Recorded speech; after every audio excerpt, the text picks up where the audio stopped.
Hi everyone, and welcome to Jane Talks Real. It's Slayer Sunday, where I'll be talking about and reviewing all the episodes of Buffy the Vampire Slayer in order. Today I'm looking at Season 4, Episode 1, The Freshman. We begin the episode in a graveyard and ooh, I love Buffy's hair! Her and Willow are discussing what subjects Buffy should take in college, and Willow mentions Professor Walsh, their pretty famous psychology teacher. Buffy settles on a pop culture class, and loving Willow's hoodie here, which says The Mystic Woman. Behind the pair, a vampire pops up, but spots the weapons and decides to bail, and into the credits we go. Did someone not open the lens properly? Anyway, Buffy wanders through campus feeling a little overwhelmed. Have you accepted Jesus Christ as your personal savior? I meant to, and then I just got really busy. She finds Willow, who is super excited because here her smarts will be celebrated and not made fun of, and they run into Oz, who has already made friends and settled in. The girls discuss Giles, who is enjoying his free time, and Xander, who is off driving to all 50 states. Did you explain about Hawaii?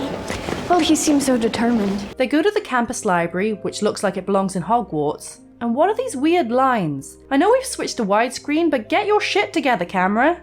It's like a whole new world. It's a whole new world. They pick up supplies. Can't wait till Mom gets the bill for these books. I hope it's a funny aneurysm. Buffy reaches for some stupidly placed books and smacks some guy on the head with them. Buffy, likey. The books were just too high, and then everything was bad. The guy introduces himself as Riley, who's a TA, and he and Willow hit it off. And Buffy... Everyone's got a brain. Buffy meets her roommate Kathy, who is really excitable, loves Celine Dion, and snores loudly. And to make things worse, she's made to stand up in front of her pop culture class for talking and gets kicked out because she didn't sign up for the class in time. She runs into Riley, who helps her find psychology, but can't remember her name, and she meets Professor Walsh. Those of you who fall into my good graces will come to know me as Maggie. Those of you who don't will come to know me by the name my TAs use and think I don't know about, the evil bitch monster of death. Buffy is not on board, and that night, walking through campus, who the hell is that? She's jump scared by Pedro Pascal, who's made quite a name for himself, appearing in The Mandalorian, Game of Thrones, and playing Joel in the Last of Us TV series. This is Eddie, who is equally lost, confused, and overwhelmed, and oop, now the vampires have him. They go into his room, take all of his stuff, and leave a note behind, so that's a new vampire technique. In psychology the next day, Buffy notices Eddie is gone, and is told that he packed up and left. And these vampires are evil! Look at this random capitalization! Buffy smells bullshit when she finds what Eddie told her was his favourite book, Left Behind, and head vamp bitch is not impressed with Eddie's belongings. Does this sweater make me look fat? No, the fact that you're fat makes you look fat. That sweater just makes you look purple. Sunday is over this whole thing, and oh hey Eddie, welcome back. Buffy wanders unannounced into Giles' house and stumbles across his girlfriend Olivia and is not okay with it. I'm not supposed to have a private life?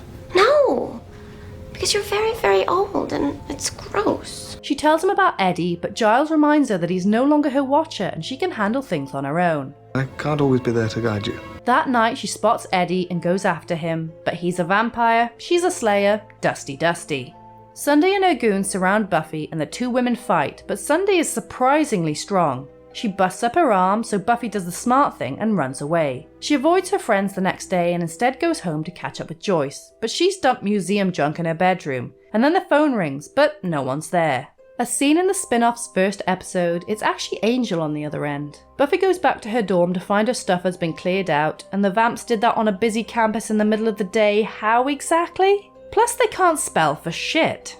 Buffy goes to the Bronze and thinks she sees Angel, which is no surprise because this guy is played by David Boreanaz, right up until the point he turns around.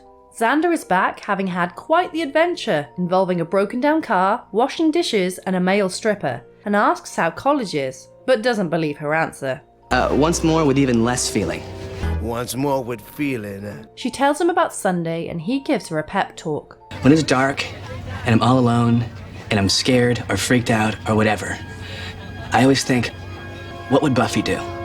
You're my hero. Let's put this bitch in the ground. What do you say?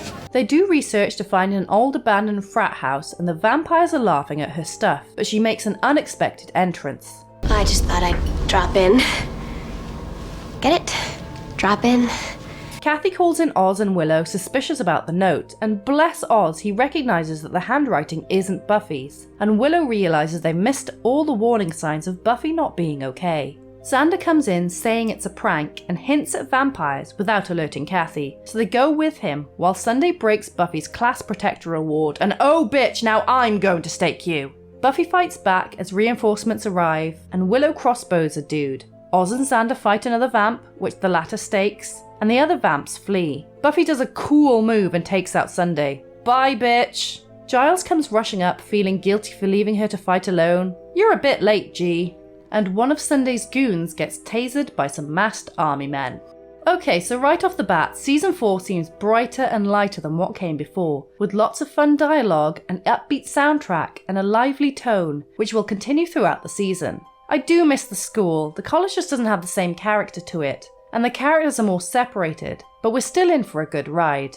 We have quite a few plot important characters introduced, Maggie Walsh, Riley, Kathy, and Olivia, and this opening keeps in theme with the others so far, Buffy feeling out of her element, distant from her loved ones, and unsure of her abilities, and this theme will continue with subsequent season openers. I hate Sunday, what a bitch, how dare you touch Buffy's stuff, and I'm glad she's blowing in the wind. But Joss Whedon regrets killing her off in her first appearance. After hearing the original plan of her being a slayer that got turned, I'm kind of bummed out that they didn't go ahead with it, because that would have been both epic on the fighting front and also interesting from a psychological aspect. They could have even made her India Cohen, the slayer whose death activated Buffy. I'm not saying take away the big bad of the season, although he is pretty weak, but having a slayer turned vampire in the mix would have elevated the season, I feel. There's quite a bit of foreshadowing in this episode. Buffy's quip at the bookstore alludes to Joyce's fate in season 5. The mini Giles storyline hints at his departure and return to the show, and we also get a hint at Once More with Feeling, which I am super stoked for.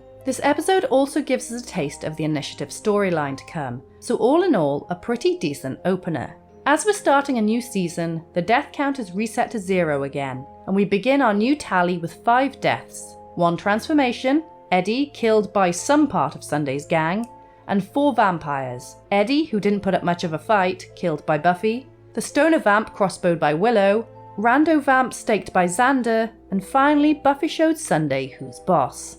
So there you have it. That was The Freshman. Let me know your thoughts in the comments below or come say hi on social media. If you enjoyed this video then please hit that like button, it really does mean a lot, or consider subscribing if you want more videos like this one. Thank you so much for watching, I'll speak to you soon, and don't let the vampires bite.